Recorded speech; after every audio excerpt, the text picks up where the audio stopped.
Welcome to This Explainer. Today, we're completely unraveling the massive 5,000-year mystery behind singing bowls. We're going to step right out of the modern yoga studio and trace their incredible ancient cultural journey, connecting millennia of craftsmanship directly to our modern quest for wellness. Here's our agenda for today. We've got 1. The deep ancient origins. 2. The Himalayan hub and myths. 3. Spreading across Asia. 4. Journey to the West. And finally, 5. Modern evolution and science. Let's dive in. All right, starting right off with Section 1, the deep ancient origins. You know, the historical span we're talking about here is just absolutely massive. It's like a giant puzzle. Their journey transitions from ancient Mesopotamian artists' homes way back in 3000 BCE, integrates into Buddhism around 500 BCE, eventually makes its way to the West in the 1960s, and even sees the totally unexpected invention of crystal bowls in the 1980s. It's just an incredible evolution from ancient medicinal vessels all the way to 20th century laboratories.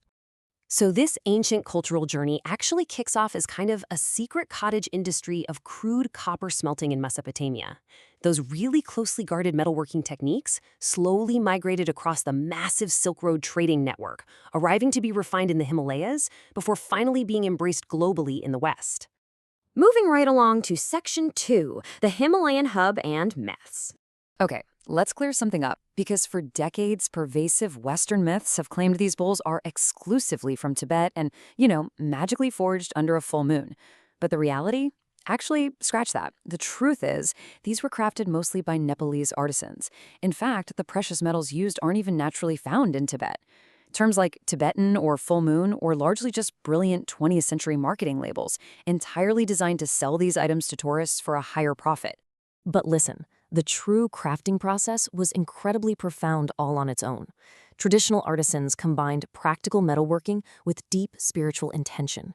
They'd be out there chanting mantras while hammering an alloy of 7 sacred metals, and each one was tied to a celestial body, like gold for the sun, silver for the moon, or copper for Venus.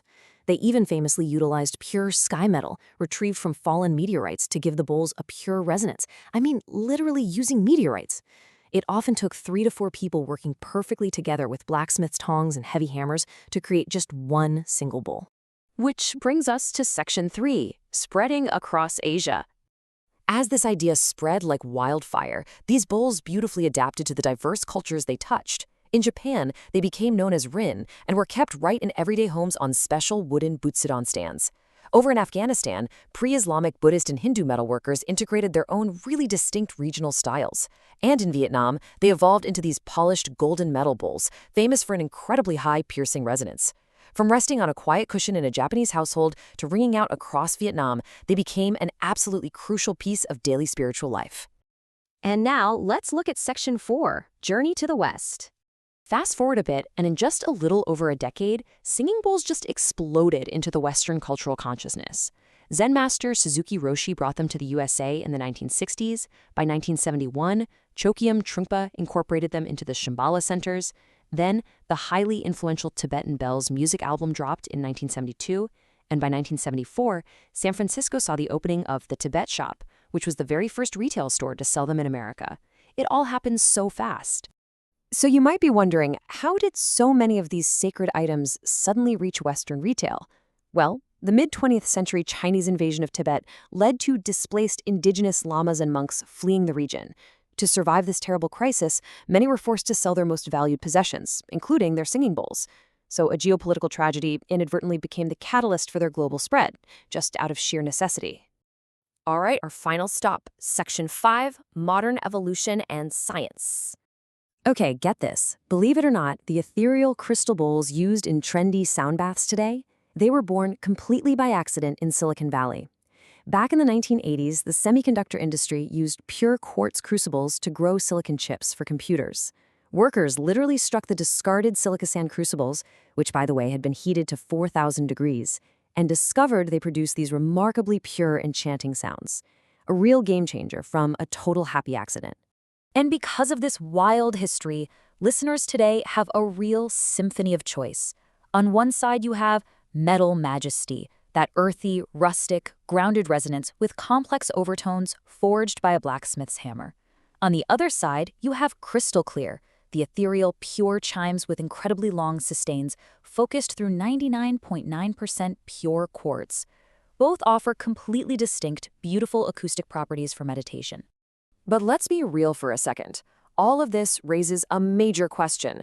Do singing bowls actually help with relaxation, or is it just a massive placebo effect?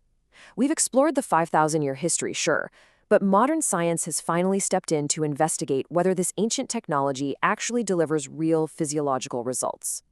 And the answer, it is a resounding yes.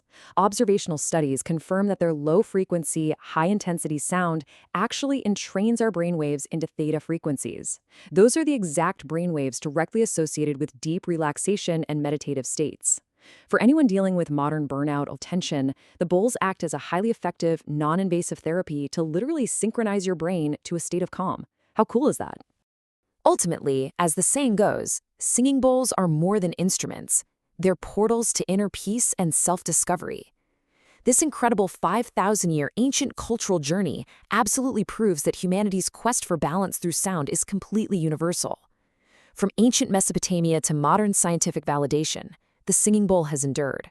So I want to leave you with this final thought to ponder. What ancient wellness tool will science validate next?